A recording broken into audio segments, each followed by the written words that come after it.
That is in gear. Hey, welcome to Scuttlebutt Podcast. I'm Rich Mellon. And I'm Sandi Mellon, and we are near Cumberland House in kind of central Saskatchewan, a little bit north of central Saskatchewan, with Mark Monsebroten. Did I get that right? Yes. Awesome. So, Mark, welcome to the show. It is a pleasure, sir. We've been conversing about doing this TV show here for quite a while, and that's what we're here doing. Is we're filming TV with Mark. We thought while we're here, we had to spend a little bit extra time. There's only so much time you have on a TV show, but podcast is free form, and we can talk as long as we want to. Yes. And it's fascinating because tell me a little bit about yourself. Like, how did you get started? I mean, you've done many jobs over the years. Who is Mark? Well, I was born in a little farming community north of Prince Albert called Mayview, and it's right on the south end of the national park.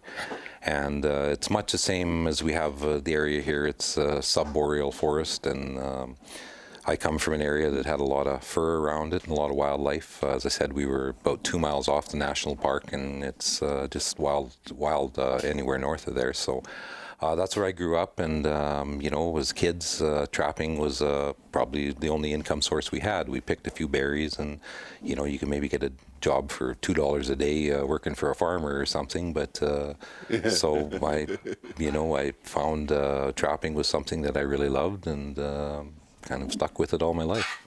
Well, we're right here on the Saskatchewan River. Yeah, we're about 800 meters from the Saskatchewan River at the cabin is where I'm here right now. So. And the Saskatchewan River is a very major watershed that runs through Alberta, rises in Alberta, the mountains of Alberta.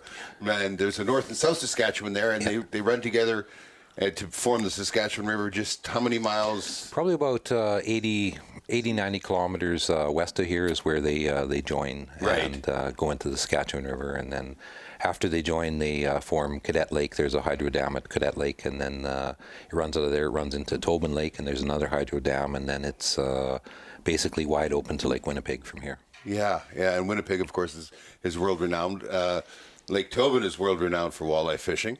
Yeah, we definitely have some good walleye in the area, that's for sure. But you're telling me something I wasn't aware of today as a trapper, was about the freshwater delta that is involved. Yeah, the Cumberland Delta here is the largest freshwater delta in the world, and I'm really lucky to be part of it. It's just an amazing ecosystem that's here. We've got phenomenal amounts of wildlife around. The flora and fauna that's here is just second to none in the world. So. It's beautiful. It's a lot like back home, except more birch. Yeah. yeah, there is more birch. We're not Sandy's a big fan of birch. The Queen of Fire is a big fan of birch. I do love birch. Yeah. A lot of similarities in our areas. Like you're close to one of the first trading posts in Alberta, I guess is where your line is, not far. And same as here, Cumberland House was the first city or first town that was set up in Saskatchewan here. They put a church, and first of all it was a Northwest Company trading post, and then they set up a church, and it was the first school in Saskatchewan. And, isn't it amazing? So many communities in what would be considered north for most people were the first settled, right? Yep, exactly. And they were major centers of commerce and everything Absolutely. else. And now today, if you take a 200-kilometer band across southern Canada, you would remove 90% of the people out of Canada. Yeah, exactly. Right? And yet, when it went back in the old days, when it was about money and about making a living and that, we were way up in the north. You know, Fort Chip and Cumberland House, so those places, right? Yeah, exactly.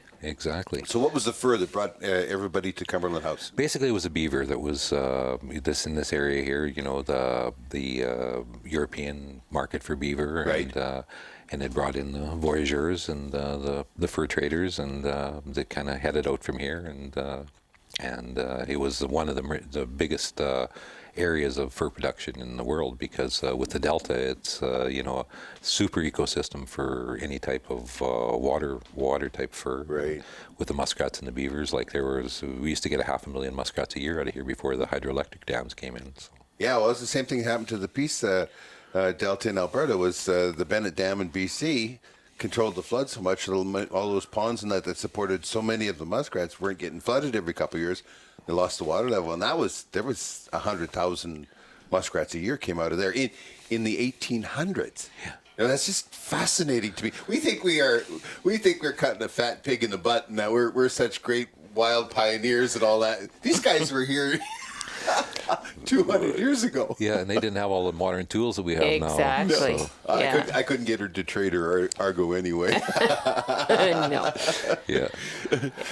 I've got some dogs in a dog sled, but I tend not to use them. The skidoo is so much easier. So. Isn't that the truth? But haven't we been lucky? Like the last few days here, the beautiful. temperatures, and we are, kind of 3/4 of the way through November, and it's been positive temperatures. I've seen a lot of 40 below over the years. I spent quite a few years guiding and for white-tailed deer, and this is prime rut's just finishing up right now. Yeah. And there's been a lot of days when I've brought my guests in to look just like icicles. They've been sitting in their tree stand all day. And It's funny where we're from in Alberta. The two coldest months and snowiest months of the year are January and November. Yeah. Yeah. And it's not been a usual November. People will say that it's climate change or whatever, but I prefer just to say it's weather. Weather. Yeah. Yeah. We have a lot of muskeg up here, so I can't access a lot of my line yet. The muskeg's not froze and whatnot, so we're only on a small portion of what I have to set, so is what we're checking today. But How big is your line? I've got about 190,000 acres. I have pretty much about 130 square miles on this side of the river and about 80 square miles on the other side of the river. And you get that big river right in the middle. Yeah, right in the middle. And then I also have another river that's really good for producers called the Torch River. And I have about 7 or 8 miles of that too that runs through my trap line. So. And what fur is here mostly? I have Marten is my cash crop here kind of thing. I have lots. Like I've been taking 40 a winter. I quit at 40 because we don't have any quota here in Saskatchewan. But just managing your own trap line, and it seems like taking 40 a year that the population is increasing. Like we went out today, and as you've seen, pretty much every trap was either sprung or had something in it. So. Yeah.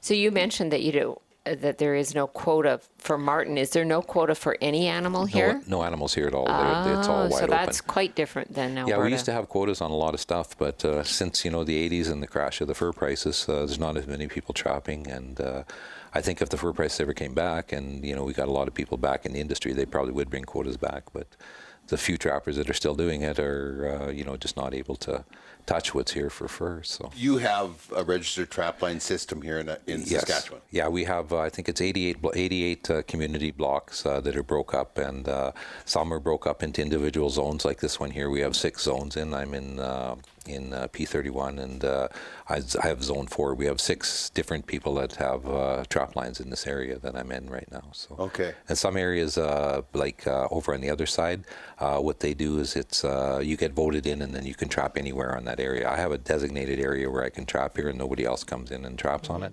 kind of thing. But there's a lot of overlap in some of the other areas, and now it's not causing any issues. But in the old days, there was always some, a little bit of fireworks. Negotiations over what was happening. And negotiations, much better word. Yeah, we your have bankers always go for the throat. such a bad rap. Well, it's very similar in Alberta, but none of ours overlap. Yeah. So Okay. we have. So, in addition to the trapping, though, you also, I understand, you harvest wild rice. Yeah, I've got 3 leases up here now where I have wild rice that probably next year will be my first major harvest on a couple of them, and I might have to do a little bit more seeding, but I'm just getting started in it. The Delta is phenomenal for rice. It has all the everything, the soil, the water, everything is just perfect here for it. And I am fascinated over wild rice. When we first started tournament fishing in the U.S., go to Minnesota, and every one of the sportsmen's clubs alongside Lake Mille Lacs or whatever, and they always have wild rice soup, which has bacon in it. Yeah. I mean, all good soup has bacon in it, right? Exactly. Yeah. So we so fell in love with wild rice. Tell me about it. I tried to get wild rice to plant in the ponds on my property in Alberta, but I'm told that I have clay bottom and that won't work. Well, basically what I've found is if you got lily pads, the wild rice will grow. Oh, we don't. Kind of thing. We don't have lily pads. You don't have lily pads? No. What you want is a soil that when you pick it up and put it in your hand and you squeeze it together, it won't go into a ball. Kind of thing. It'll kind of compact, but then when you put it back in the water, it'll just fall apart again. Oh, okay. So has to have a lot of organic We matter have a in it. lot of clay up Yeah. where we are, so it probably isn't ideal. Another thing that is really bad is fluctuating water levels. In Yes. floating leaf stage, if the water goes up 2 inches, you've lost your whole crop for the year. So, kind of thing. So you want something that's going to have. You have to have a little bit of movement to the water. The water can't be stagnant, and you can't have like big water fluctuations during that floating leaf stage. So are you? I'm trying to get my head around this. What depth of water are you planting in? It'll grow from right to about maybe 4 inches right to about 12 feet. Is 12 feet deep. It'll come up 12 feet. It doesn't grow really thick in that area, but that's about the maximum that I've seen it come up in. So, but probably 18 inches to 6 feet is probably the ideal depth you're looking for. So. And how do you plant it? Just out in a canoe and fling it? Well, or? yeah, that's what I do. Some of the commercial guys, they've got like, I don't know if you know about farming, but they used to have this, what they called a straw spreader on the back. It was Yes. like on Yeah. the back of a combine. Yeah. And some guys have set that up where they dump the rice in there and then they drive with their airboat and it just throws it all out in front and whatnot. But we're still doing the old toss and grab another handful. So. Well, that's fascinating. So you are actually planting wild rice then in on these leases, these lakes you have. Yeah, they got some rules like it can't make it to the river. The water that we have, there can't be an open way to the river, or they don't want it to transfer on its own, Right. kind of thing. So, but there's all kinds of little ponds here that have a little bit of movement in them with, that are ideal for growing rice. And like I have a friend this year, he took off, I think 1,800 bags. 1,800 bags. 1,800 bags he took off this fall, kind of thing. Wow. So, in a 3-week period, that comes off, and so. And So how many acres would that be? He would probably have, maybe 400, 300 acres of rice to Oh, wow. get that off of, kind of thing. It's not a real large patch, so. No. And then, some lakes will grow from side to side, and some will just grow on the edge, and, depending on water depth and what type of soil's there as well. So. Oh, that's fascinating. Yeah, it's all harvested with airboats, and, I did a little bit this fall with a canoe, but it takes a long time to get a bag. I can imagine. So how much does a bag weigh? Bag weighs about 60 pounds. Okay. And what's that worth? I think it was about $1.70 a pound this year is what it was bringing. So Really? yeah. And is that a fairly good price, or? It's pretty good. Like some people got $2. Some guys have rice that's a lot longer than the others, kind of thing. So some guys got a couple bucks for it, and it's up quite a bit over the last few years. Yeah. It was $1 a pound for many years there, and I used to have some pretty good leases back at my other trap line that we produced a lot off. And when I moved over here, I decided that I wanted to get some, I wanted to try and find a way that I could make a living up here and not have to stay on the road so much as what I'm doing now. So I've been diversifying into a whole bunch of little things. So, Right. you get into Correct me if I'm wrong, but wild rice is not actually rice. No. It's no. a grain. It's a grain, yes. And it it's is. the only grain native to North America. Yeah, that's right. Isn't that fascinating? Yeah. See, you didn't know I knew that. I didn't know you knew that. It's surprising me. But Mark, you talked a lot about some honey, wildflower honey. Yeah, a few years ago, I worked for a company that does training, and the training all boils back to finding more employment. So we were looking at there's not much employment in the north, so we're looking into some new ideas. And I come up, well, how about raising honey? I said, so my boss says, do you know anything about bees? I says, no. So he wrote me a check. He said, go figure it out. So the last 4 years I've been playing around with bees, and I think I got them down to a science now. So I've been doing some investigating and doing some pollen counts and stuff on different honey. See, like each honey has. Have you heard of Manuka honey from New Zealand? Yes. Yeah, Yes. it's phenomenal. It's one of the best antibiotic-resistant bacteria killers in the world, Yeah. and stuff. So every flower that they eat has a different medicinal quality to it. So the different, like fireweed honey has some usus and the different ones. So what I'm doing here is I'm 10 miles away from the farmland, more than 10 miles, so the bees aren't going to fly that far, and I'm not going to have to worry about any type of disease coming from down there. So I'm keeping a few hives up here, and then I'm just putting on different types of crops that are available, and then I'm going to try and market the wildflower honey for the So different ones, yeah. what crops are going to be available for your bees? Basically, the fireweed is a pretty important one. Right. I'm looking forward to see what happens with the kinnikinnick when it blooms. They seem to really go for that this spring here. Aster is another one that we have a lot of wild aster in the area, and it seems like every week there's a different batch of flowers blooming up here. So Do you have twinberry? Yeah, we have twinberry. Yes. Yeah. Kind of thing. So. That would make a very sweet honey, wouldn't it? Yeah, and then like in the spring we get the choke cherries and the Saskatoons and Buffalo bush. Buffalo bush. Yeah. We don't have any buffalo bush right up here, but no, but like a lot of wild raspberry is up here. Yes. What about wild roses? Lots of wild roses in this area, yeah, kind of thing. So they smell so good. I'd like to eat that honey. Yeah. The wild roses. Yeah. That's really fascinating. I think that's great. Oh wait, he wears a lot of hats. Oh, I know. How many jobs did you say you've had? So I've had 137 different employment opportunities in my life. So. Like he says that employment opportunities. You talked about herbal medicine like chaga. Yeah, I've been studying medicine for a long time. I've always had this belief that pharmaceutical companies they don't make cures, they make customers, and I've decided that I wanted to learn a little bit more about the natural stuff that's out there. So a lot of the elders have kind of taken me under their wing and showed a lot of the different traditional medicines in the area. So I've become pretty knowledgeable about them in the last few years, and I haven't been to a doctor in a few years, and I think I'm pretty healthy. So chaga is a very important herbal medicine, right? Yeah, chaga is. There's a lot of nobody really knows exactly with chaga. There's never been a lot of scientific study done with it yet. But I've taken some to the University of Saskatchewan, and they're doing some testing on it now to see what it's all about. And there's a lot of things like people figure you go pull a piece of chaga off the tree and it's going to fix everything. But chaga, to be properly harvested, it has to be harvested below 13 degrees Celsius. Oh, really? To make it, to make it. So why? I have no idea. But well, it wasn't a lot of help. I think what it is what happens is after the tree gets to that, it's put everything that's inside the tree. It puts it into the chaga for the winter. Oh, so what you're saying in the fall time? Yeah, in the fall time. But you've got to hit that 13 degrees. That could be June at home. 13. So minus 13.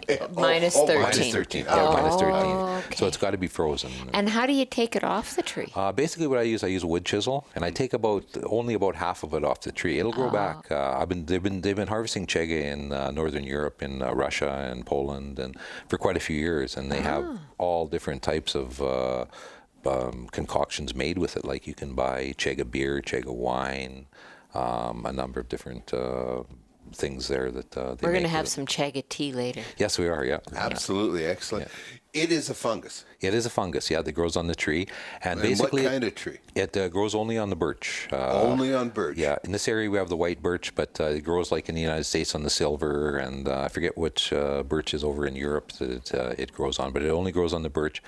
And basically, what it's doing, it's slowly killing the tree.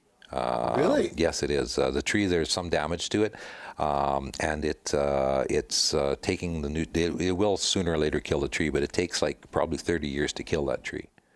So, so it's like being married? Yes, much the same. Wow. I don't know. I've never been married that long. So. Wow. Wow. I couldn't help myself. Well, you should try harder. We've been married for 40 years, but I'm pretty sure I'm going to kill you now. Oh, that was just, he floated that one up there. It was just, I had to hit that one. No, he was not looking for that to go out of the park. I know. So, Yeah. what are some of the uses for Chaga? Well, Chaga is it's really good. I know one First Nations community here. They have a lot of issues with diabetes. Okay. And they've made a concoction Chaga with a couple other plants, and they take it to their elders. They bring them like a gallon jar of the tea every Monday, and they've taken about 60% of their elders off of metformin. It doesn't work on type 1 diabetes to take them off the insulin, but with type 2, they have some pretty good luck with it. That's fascinating. Another thing that it's pretty good with it strips cholesterol out of your system really quick. And if you have high cholesterol, So the bad cholesterol. the bad cholesterol, yeah, it'll strip the bad cholesterol out of your system. But the big thing that they're really investigating now, and I've seen 7 instances where people have taken Chaga where they've had cancers, and it's totally demolished the cancer tumor out of their body. Really? Kind of thing. Really? So. You were saying too that, and maybe this is part of why Chaga has some of the value it has, is that the sap of birch tree is very, very useful as well. Yeah, the birch sap is probably got the healthiest sugar in the world. It has a zion sugar in it, but it's very low content. It's only about 1% sugar, the sap that comes out of it. We've got a phenomenal birch area here that has just a lot of old growth birch in it and stuff. So I tried tapping them the last couple of years, and looks like I've got a little commercial venture starting with it. So Yeah, you were saying that you could get 40 liters a day. the best I've done out of a tree is 40 liters. Even a small tree like the size of a coffee cup will still probably produce maybe 3 to 5 liters a day. So that big. Yeah. 3 to 5 liters a day. Yeah. Wow. Yeah, and probably for 7 days it'll run. And like I was telling you before, here in my yard, with the southern exposure, it'll run for about a week there, and then as the yard thaws out, the north side will start to run. So I actually collect for about 3 weeks around here. And how many liters did you get last year? We got about 3,000 last year is what we collected. We weren't really set up. We were hauling it all in 20-liter jugs, and there was there's going to be a lot of changes for next spring. Yeah, it always starts out with look at, and then it's like, oh my gosh, look This at is one of all those this. job opportunities, employment opportunities that got out of control in a big hurry. Yeah, that's for sure. I've come up with an idea of the energy drinks. People are so into the energy drink thing, and I've come up with a little mix of a number of the plants and natural stuff in the forest that grows right around here. And I've developed something that works just like Red Bull or those, doesn't have any caffeine or sugar in it, kind of thing. So, No kidding. Yeah. So it isn't going to put you in the hospital with a nosebleed. No, it increases your alertness kind of thing, and if you're tired or you're just got that, need that little extra kind of thing, it works much the same as an energy drink does. So. What would be the one other important herbal medicine from here in the forest? Calamus americanus, or rat root, is what the locals call it, is another very strong medicine that's here. It looks just like the bulrush, except the spin on the leaf when you take like a cattail. If you look at the leaf as it comes off in a clockwise motion. The Calamus americanus, or the rat root, will come off in a counterclockwise. The leaf will turn on a counterclockwise. So if you're looking down from the top. Yeah, well, if you just pull the leaf out, kind of thing, and you'll see which way it turns. Oh, okay. Kind of thing, and if it turns in a clockwise or a counterclockwise is the difference. Counterclockwise is the good one. Is the rat root kind of thing. It doesn't grow a cattail like that, but it does grow like a little corn about halfway up the stalk. You'll see that come out in about August, and it'll come out green, and it'll turn a little bit brown at the end. So I don't think I've ever seen that. it's really hard stuff to harvest. It has really long rhizome roots, and I was doing some work on my road, and there was a little area just on the side there that I dug some roots up and put in there last year, and I put one root in there, and this year it turned into 14 plants. Wow. So it's a rhizome root, just like quackgrass. If you're a farmer, it grows much the same as that, and it takes right over really quick. It grows often right in the same place as a cattail will grow, kind of thing. So it's a similar. I use it mostly. One thing I find is in the winter when it's really cold, I'll put a little piece on my lip, just like some people chew snuff, and I'll just swallow the juice all day, and I never get cold.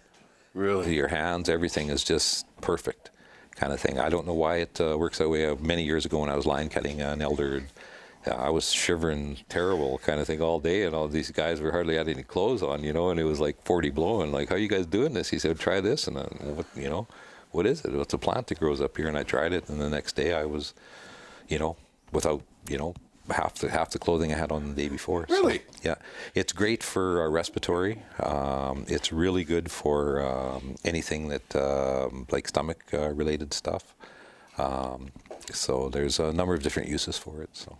Oh, that's fascinating. Yeah. We have probably about 200 medicine plants that grow in this area here that have been scientifically discovered or scientifically studied for them, and found that there's possibilities. Like you would take the white poplar, the trembling aspen, the inside bark is what has ASA, which is an aspirin in it, as well as the sandbar willow also has that in it. So, Right. and there's pretty much anything that is out there that we have that's wrong with us. There's something around that we can find that's growing that will fix it. So, when we get back to trapping, you have one of these job opportunities that is actually relates to trapping, and that's you teach. Yeah, Saskatchewan. If you're born after 1984, you have to pass a trapper's test here that will give you the ability to purchase a license. In southern Saskatchewan, you can purchase a license and trap as long as you have permission. But in the northern zone or across the northern administrative line, it goes into the trapping blocks. So, okay, that's how we.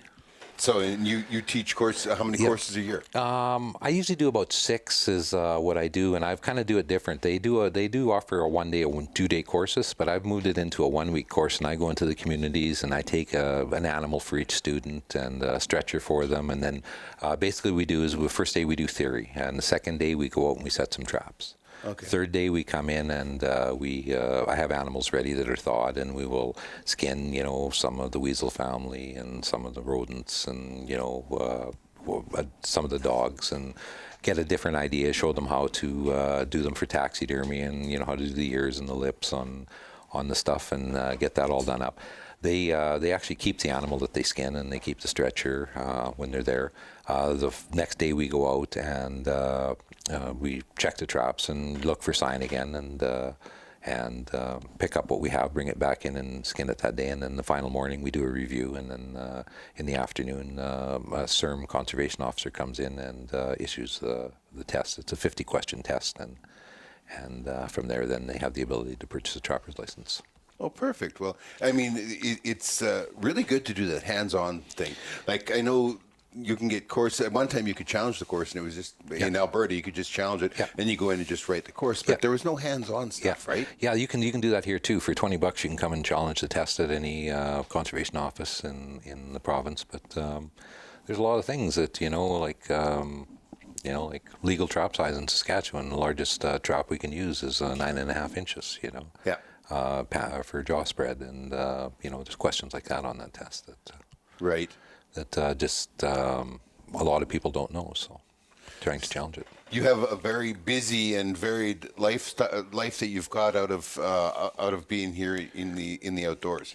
Yeah, for sure. I've been basically my whole life, like I was telling you earlier, I tried the social work aspect for the first few years of my adulthood. I went to university and got some education and come back and tried that and decided I hated it, and I ended up I was actually working a job and just couldn't do it anymore and quit it, and next thing I found out there was an area for opportunity to be the nuisance trapper for beavers, so I went and applied and got it, and by spring I had I think 427 beavers that year, so I kind of got hooked on it, and pretty much every year since. There was a few years after I found out about my eyes that I didn't trap fully. Like I said, I was living in Winnipeg and I was still catching the raccoons in the back alley. That's one thing we wanted.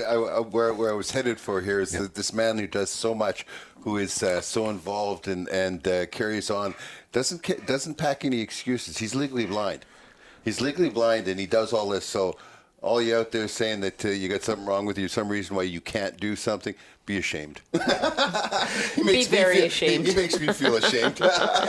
Well, you just, What happened to your eyes? I have a genetic disorder. It's called retinitis pigmentosa, and basically the protein in my retina doesn't recycle anymore, so they just kind of die from the outside in.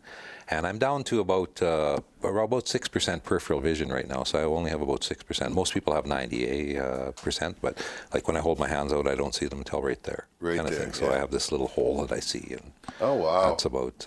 And it was I was diagnosed in 1996. I was already down to about 16% peripheral vision at that time. I'd Right. been legally blind for a whole bunch of years, but I'd been driving 120,000 kilometers a year, and guiding all over Canada, kind of thing, and whatnot. So it was, when they told me, well, you're blind, kind of thing. It was kind of a little hard thing to swallow. So it took me a couple of years to figure out what to do. And everybody told me, you got to get out of the bush. I was living pretty much in the bush all the time. Had a trap line going over on the other side, on the west side of the province, and had a hunting camp I was in partnership with a guy on, and it was, I loved my lifestyle. I went up north to Wollaston in the summer and guided for fishing, and it's easy to go to Quebec for a couple of weeks in the fall and play with caribou or out to the mountains and play with elk or sheep and stuff for different outfitters, and then come back and get my whitetail and bear going and stuff. So I believed everybody else and listened to them, and for about 15, 16 years, I was trying to fit into something that I didn't fit into. And 4 years ago, I got the opportunity to get back into this. And all my friends and family thought that I'd totally fallen off the turnip truck. But I headed up here with my dogs and started walking around, trying to figure out what things were. And the first couple of years was a little difficult, but as now it's starting to come this year. Like I need a driver, I can't drive, And Right. This is the first year that I'm not driving quad or skidoo anymore myself. Right. It just got a little dangerous last winter and stuff. So That's It's so good bad to for be you, but your self-aware. passengers were screaming a lot. yeah, oh, for sure. So this year, I have a friend of mine's son that's come up, and he wanted to learn a little bit about trapping. He's lived in the city all his life. He's never set a trap or caught anything much in his life, and he's come up, and we've got on it back in about August. We started pre-baiting a bunch of boxes, and we had to catch a bunch of beavers and otters for our first class there, so we ended up taking 16 of those earlier on in the season. Right. And whatnot, and then we did the class, and then we didn't come back and start trapping hard right away, kind of thing. We had a few other things and a couple other classes I had to go do, so we only really started trapping about, probably started setting traps about 6 days ago, seriously. Okay. And whatnot, so I think I had, must have about 15 or 16 Martens already, so. It's fascinating, though, that you say that everybody said you had to get out of the bush and all that. It was the one place that was good for you. Yeah, it was. And when you came back around to it, live or die out here, it's still better than being in the city. Totally. Like Brad's noticed that he says, when you go into the city, you change. You're not quite as nice a person as Not so mellow. Yeah. It's just I don't know, the stress, and like for myself, like I carry a white cane in the city all the time, kind of thing. Right. It's more to let people know, but it's kind of cool too, because the only cane you can hit somebody with, and they apologize to you.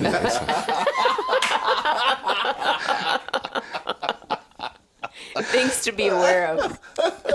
So You always got to see the upside, right? yeah, you got to look at the positive, because there's lots of negative out there, and if you dwell on that, you're gonna, Isn't that the truth, though? You're gonna be You there. also have a job where you tell people to get off their butt and get out there. Yeah, for sure. I developed, back when I was a social worker, I was kind of part of the development of the life skills program it started in Prince Albert, Saskatchewan back in the 80s.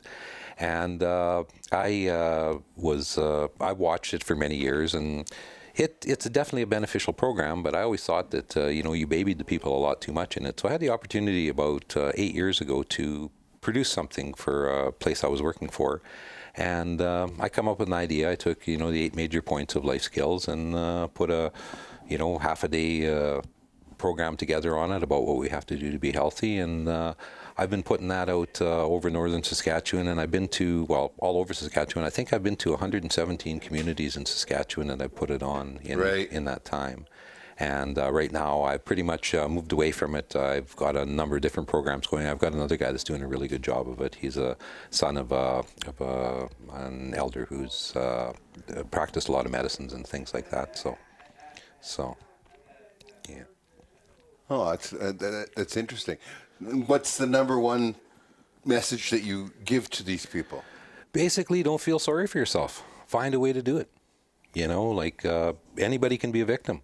You know, victim. True words for today, man. Kind of True words. So anybody can be a victim, and if you play the victim mentality, you're gonna, you're not gonna get anywhere. But if you, set some goals and work towards them, you're gonna get to where you want to be. So. Yeah. I mean, Well, excuses are rampant Dime a anymore. dozen, yeah. yeah. The what is it called? The Victim Olympics. Yeah. Yeah. Victim Olympics, Yeah. So. Well, I think coming from a place of truth for you, when you can manage to get somewhere where a driver is required and you get to a place where you've had to travel several hundred kilometers and you get there early and someone else struggles to get there three-quarters of an hour late. When I first started in the morning, I was doing the programs in the city, and I was living in the city, and I'd walk to work every morning, and my boss says, "Hey, I got a program next week it's about in a community about 90 miles north of Prince Albert." And I said, "Well, how the hell am I going to get there?" He said, "You're a smart guy. You'll figure it out." Turned to walk away. I just wanted to give him a slap, kind of thing. But I figured it out, and a friend of mine, he was off work and he liked fishing. So I said, "I'll make you a deal. I'll pay your gas and make you lunch every day if you drive me up there, and you can go fish all day." The ice fishing was just starting and whatnot. So he was more than happy to get his gas paid to go fishing every day. And that's how I started. And then ended up buying a vehicle and getting getting a driver for it, and and it just kept going and going. And like I was telling you guys today, I since the 1st of March, I've probably put on about 40,000 kilometers in the province here from job to job. So It's always a way, isn't there? yeah, You'll figure it away. You'll figure it out. If there's a will, there's a way, and people just don't understand that how important that is. Like your stucco pens, there's got to be a way to kiss. So let's go back to trapping then. Yeah. Talking about animals, do you have a favorite? I like Marten because they're so easy to prep, kind of They're thing. good money. But wolves are kind of my they're something that they're just so smart, I remember when I was trapping as a kid, I caught my first fox, and I thought, well, that was really a hard animal to catch. And then about 6 years later, I caught my first coyote. And I thought, well, that was a lot harder to catch. And then probably about 20 years ago, I caught my first wolf. And that was something that was just, I probably had 1,000 sets that they figured out on me before, right. Kind of thing and whatnot. So the wolf's probably the favorite one that I like to catch. It's nice to, have a nice day in the spring where you're walking around on top of the ice and the sun's shining and you're catching a bunch of muskrats too. That's always fun, if you get a couple people with you, kind of thing. But the wolf's definitely the toughest thing we have here. We got some cougars around too, and they seem to be kind of on the same par as the wolf when it comes to catching them, except they don't bait around here. So it's finding a blind trail set and getting lucky on it. So. Well, yeah, you can legally you can snare and trap. We can snare and trap cougar in Saskatchewan. Saskatchewan, yes, we can. Yeah, for the last 3 years now. Can you bait wolves here? Yeah, we can bait wolves. Yeah. Yeah. And that's usually how we catch them in Alberta is baiting. Yeah, baiting here though, like I was telling you, right in this area here, within probably 50 mile radius, there's been way over 100 wolves taken in the last few years, kind of thing. So it's they get smarter when the pressure comes on. They get smarter and smarter all the time. So even the baits here, they work, but not like coyotes and stuff. The baits work really well for coyotes, but the wolves here, they tend to be really nervous of them. And getting them, feeding them on, it's really difficult. So. Yeah. Well, and you have an unusual situation because of the power generation. The river never freezes here, so it does very effectively divide your trap line in half. Yeah, for sure. The other side of the river, I do have wolves over there, and but I've kind of made a deal with the outfitters over there that they have some pretty good whitetail over there too. So I don't start trapping until wolves over there till the 1st of December because they feel that setting up the baits and stuff brings the wolves in, and it damages their. Actually, I don't believe that, and here's why: because I've set trail cams on a lot of baits, and the first thing that's there sniffing one of my snares is a buck deer. Yeah, yeah. but yeah, I've seen that too. But they feel that it causes the wolves to come in and stick around. That could be true, yes. And then it makes it more difficult for them to get their hunters onto the deer. So. Yeah, I just don't think the bait itself affects them, but yeah, it certainly can bring more activity, and that can certainly be tougher. Yeah, for sure. Yeah. What gives you the most satisfaction about the life? Deciding what you're going to do every day, not having somebody tell you what to do, kind of thing. I get up in the morning, I look at the thermometer, I look at the solar tables, kind of thing, and then I make my decision on what I'm going to do that day. Right. So, and that's kind of the aspect. The other thing too is being able to do it for yourself. Like I could go live on a pension and have all my bills paid for me, and that's not me, kind of thing. I'm not the type of person that wants any type of handouts, right. So this, I do it for myself, and if I make it back to the cabin at night, it's a good day, kind of thing. Exactly. Well, it's a little piece of paradise up here. You said that this is pretty much the highest point in the delta. Yeah, this here ground here, in fact, about 60 feet or 70 feet from the cabin, there's a little knoll there that's the highest in the whole Cumberland Delta here, and it's actually a sand esker that runs right across. It goes across the river, and then it goes up through along the Hanson Lake Road, and it actually goes right to L'Orange. And then across the river here, there's a couple little sections of muskeg that's maybe a kilometer wide in between it, but and then it goes up into the Pasqua Hills on the other side. So it's a real serious travel corridor for all types of animals. Like, we're only 10 miles off the farmland here, and we have, a couple wolverines come through every year. We've got cougar, we've got woodland caribou here, we've got all the things that are supposed to be really rare around, and, a population of flying squirrels that won't quit. I think we've all got those. Yeah. So this sand esker, does it influence like the marten? Totally. On the other side, out of the 6 zones of my trap line, they always, I'm the only one that's on this side of the river. And the sand esker runs over there, but it's quite a bit smaller. It's only about a half mile wide over there, and then it widens out on the other side. And they get a little bit on there, but down in the muskeg, there's just no marten. Like I get 40, and my neighbors get 2 or 3. It would be a really good year for them. So they get a little bit more fisher, but the marten just it seems like they need that pine, that sand to really do well, I think. So. Well, we don't get them in pine where we are. No. The mixed hardwood. Yeah. That with the occasional spruce, that's far more important. But I agree with you that not much gets caught in muskeg. We get cats in the muskeg. Yeah. Cats travel the muskeg in the wintertime especially. Good place to catch them, but the marten not at all. So what else do you look for? Is just this sand esker the place for your marten? No, I do pretty good too. Down towards the farmland, there's an old burn that's about 20 years old, and it's coming back, and we do pretty good for marten over there as well, kind of thing. So. Right down along the river too? No, that's probably 6 miles off the river, that one. No, but is it productive?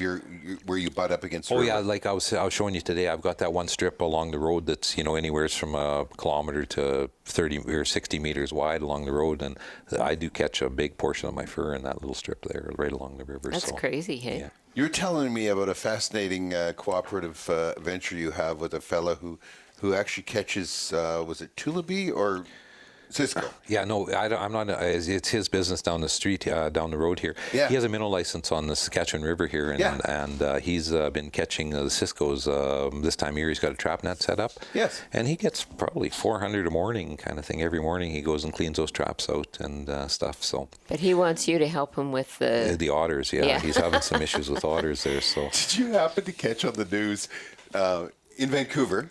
They have Japanese gardens. And this Japanese gardens has a water park in it that has like 20 and 30-year-old koi. And these koi are worth thousands of dollars. They're very revered and everything else. Well, last year in 2018, an otter discovered it, and they were just having a heart attack. The Japanese were having a heart attack because this otter was there doing what an otter does, eating and having a great time, killing them all, and then finally it disappeared. And so there was one guy kind of claimed that he'd scared the otter away or pushed it off or some other nefarious thing, right? The otter's back. He came back again in October. Yep. Yeah, if there's a free lunch around, they'll be taking it, kind of thing. And in there, it's actually the spillway for the hydro dam is where he does it, and it's a landlocked group of fish. So he uses trap nets so that he can, selectively harvest the right size that he uses there. Everything he catches is used for bait for northern pike, Oh, okay. or lake trout, and they're probably from 4 to 7 inches, 4 to 8 inches long, the ones that he's keeping. And stuff, but they know exactly where them trap nets are, and they'll go and tear the side out of it and feast. And that's fascinating. Yeah. Gorge themselves. Yes, they sure do. Yeah. So he's been trying to, like I said, we just started trapping, so we'll probably try and get a few sets over there.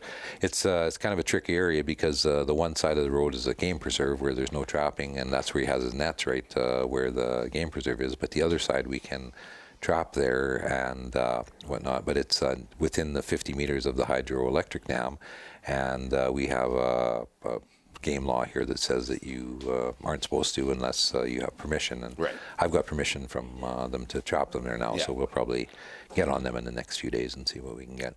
Oh, that's good. So what else is happening? I do a little bit of leeching in the summer too. That's right. I didn't want to forget that. Yeah, we about 30 years ago, I was a little short on cash one summer, and I wanted to go fishing. So I decided that maybe I'll try and catch my own leeches instead of pay the $4 a dozen for them or whatever they were selling for at the time. So I started playing around with a few different designs of traps and whatnot, and come up with one that I just basically fold a pie plate in half and put a clip on it and put a pencil on the end where you fold it over, so there's a little hole to go through, and throw a piece of bait in there and throw it around the swamps, and lots of them. That pie plate is full. You couldn't get another leech in there in the morning. So Best bait I found is kidney. Kidney. Yeah. Okay. Pork kidneys has been my best bait. I've tried liver, I've tried heart, I've tried deer meat, I've tried everything kind of thing, and pork kidney's been by far better than anything that I've used. You've got this tin pie plate that's folded over. It's an 8-inch pie plate. Yeah. So how many would be inside it? Oh, probably, they'll hold maybe 200, 225 when they're right full. In one pie plate? In one pie plate, And depending on the size of the leech too, as later on the summer too, they get bigger too. So you get less, but 150 of the jumbos is what would fit in a pie plate probably. Oh, so they get bigger as the summer goes on? Yeah. Okay. And you set them then every night? Yeah, we go out just before dark and set them, and then right at daybreak in the morning, we go out and pull the traps and dump them in a pail, and then I put the pail out in the sun for a couple hours, and all the leeches that, like all the hard-bodied leeches, the medical leeches and stuff, they'll all crawl out of the pail, and you're left with your ribbons and your muds. Yeah. What? That's how you sort them. I didn't. This is cool. Yeah. This is cool. I had no idea. I've literally used thousands upon thousands of leeches, and I didn't know. Hard-bodied leech. What? Well, like the medical leech, the horse leech, they're leeches you use. They got a really soft skin to them when you put them on. Yeah. The hard-bodied leech, they have a much tougher skin. It's hard to get your hook through and whatnot, and the fish just won't eat them. Really? You might get the odd bite on them, but the ribbon and the mud are the two major ones that in this area here that we market. So are they like a blood-sucking leech? No. That's the medical leech. That's the medical leech. So then, when those hard bodies crawl out, where do they make their own way back to water, or they just die? Depends how close they are to the water, but on this hill it's about 800 meters, so I don't think so. I've seen horse leeches that big. Yeah. They're just gigantic. Yeah. Wow. You see them swim through the water. They're just gigantic. Well, I got some ribbon leeches just before freeze up this year that were way bigger than my thumb. Really? Yeah, they were huge. In fact, some of them got used in the Vanity Cup here, I think. So how many would you catch in a... Oh, it depends on plates, but I don't usually set too many, 18 plates or something. And out of that, you probably have maybe 3,000 leeches, In the morning. Yeah. Wow. And how many of those will be the ribbon and... Majority of them, about Majority. 90%, yeah. Okay. So. And you sell them to the local bait shop. Yeah, I'm just going to start marketing them next year. This year was just a year where I was seeing which bodies had the leeches here, and I found about 15, 16 really good bodies that are good. Another thing you really want to look for if you're looking for leech waters, you want dead wood standing in it. Dead wood standing? Dead wood standing in it. It will really increase your ability. So in like an old beaver dam then or something. And you want no fish in it. No fish, yeah. No that fish. makes If there's sense, fish, the leech catch goes down big time. So. Oh, I imagine. And so just as long as that plate is underwater, that's all it takes, Yeah, or is there a depth of water? I usually throw in about 12 inches, 12 inches. 12 inches is along the grass, or whatever the reeds that are growing there, just outside of there, just on the edge of that's where I usually throw it. Oh, cool. And you can just, right from shore, you can toss them in there. And, I use a Power Pro line to bring them in 50-pound. It never breaks. And That is so interesting. Yeah, no kidding. How big a chunk of kidney are you putting in there? about maybe the size of a small strawberry kind of thing. Just a Oh, little, really? just a So little one tiny kidney bit. goes a long ways. Oh, yeah, you can probably get 10, 12 pieces out of a kidney, 15 pieces out of a kidney. Wow. No kidding.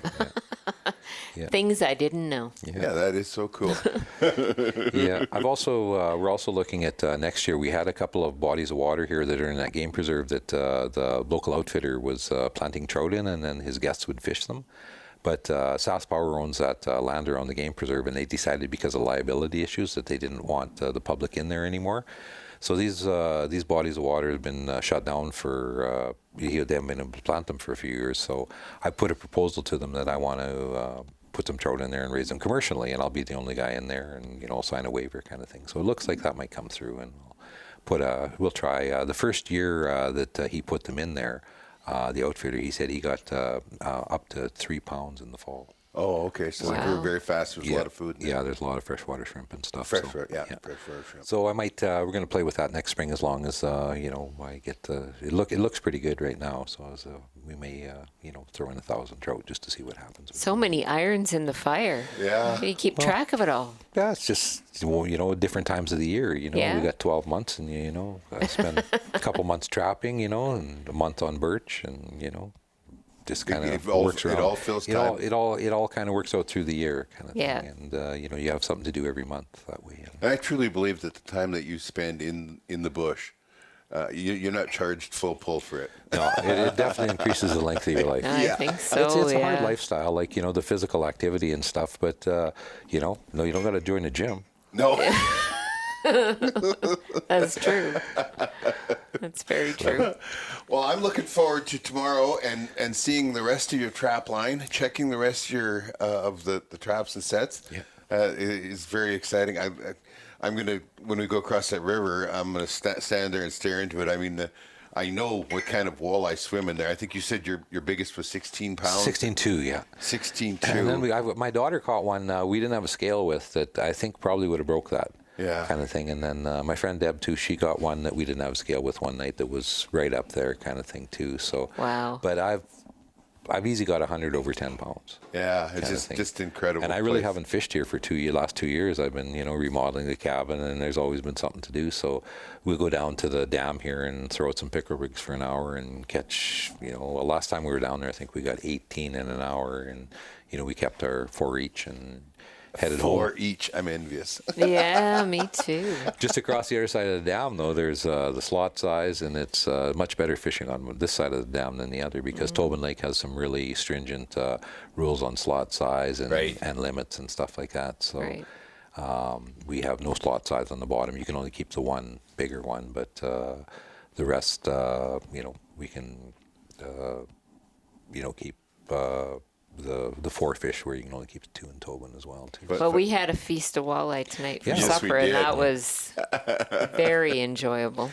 Yeah, it's kind of nice. Deb and myself this summer, a friend of mine, we set a bunch of crawdad traps in the river here, and we're attempting to see what they were about. But We didn't we got it down. We got like 8 was the best trap that we got. Was that the rusty? Yeah, the rusties. Yeah, okay. yeah, kind of thing. So, and some of them were pretty good size too. So, how big? Probably about Are you kidding 5 me? inches. Yeah, kind of thing. The biggest Wow. ones. Yeah, just like little lobsters. Wow. That's huge. Yeah, yeah, That is huge. yeah. So Certainly is. she's developed a trap now. She's going to bring up next spring that got bigger squares so the little guys can get out. Okay. So Okay. we'll see if that works or not. I don't know. Well, I'd Let's like to hope. thank you for sitting down here with us. Do you have a website you want to send Yeah, people we're to? just, I've got a Facebook page going called Wilderness Quest. It's kind of Wilderness a daily blog of what we're doing up here and, how, some of the trials and tribulations of trying to be in the bush when you don't see kind of thing because there's You make it seem very trivial. It's a challenge some days, I'll tell I you. can Kind of thing. You know, imagine. that little stick you don't see or something. And Oh, yeah. I become a professional faller. Like I can, Tuck and roll. Tuck and roll, Woosie. I'm good. I'm good. Well, You the know. shadows you said Yeah. often. Yeah, like a lot. What was the worst thing last winter was the shadows really started to get to me. I'd be driving along with the skidoo, and then you come into a shadow in the bush and stuff. Yeah. I'd have to stop the skidoo and let my eyes adjust before I could see again. Sunglasses, nothing was working anymore for me. Eh? Oh, man. So yeah, that can be a really challenge. But it's good in figuring out where to set your snares and stuff. So after watching the show you did with Morley there, I'd been at it for about 50 years already, and when I heard that's a good idea kind of thing. So. You know what, though? I mean, you meet it like you meet every day with humor and you're ready to take it on and give it a try. And I mean, as long as you've got that, That's you've what got it's about, the yeah. battle half won. Positive attitudes is what it's all about. Get up in the morning and like I said, if you want to be a victim, you're going to be a victim kind of thing. But if you want to do something, you just got to do it. Nobody's going to do it for you. Mindset is everything. That's right. Absolutely. Yeah, absolutely. Well, we'd like to thank you for being here. Well, thank you. It was shake my hand there, man. There we go. I know. I'm sorry. You got to get up my vision Yeah, I'm area. sorry. I thought about it afterwards. Oh dear, he can't see it. Yeah. No, it's been a pleasure having you. It's really an honor to have you up here and see what we're up to and stuff. And I've been watching your show here for a couple of years. And when Trevor told me that he'd met up with you and you were interested in coming and seeing how I do it, kind of thing, he'd say she'd never seen anybody braille a trap before. But So Well- you want to be sure to watch for Mark on in season 6 of Trapping Inc. yeah, we're going to have it's just under construction right now. I also have a website up. It's called wildernessquest.ca. Okay. And we'll be more, it'll be more of that stuff coming out. But right now, pretty much everything that I'm doing is on that Wilderness Quest page that I have. Facebook. Yeah, Facebook. And Fantastic. All right. Well, we sure appreciate the hospitality, Mark. Thank you so much for having us up here. It's been a real pleasure. awesome. Thank you. Thank you for coming. Thank you.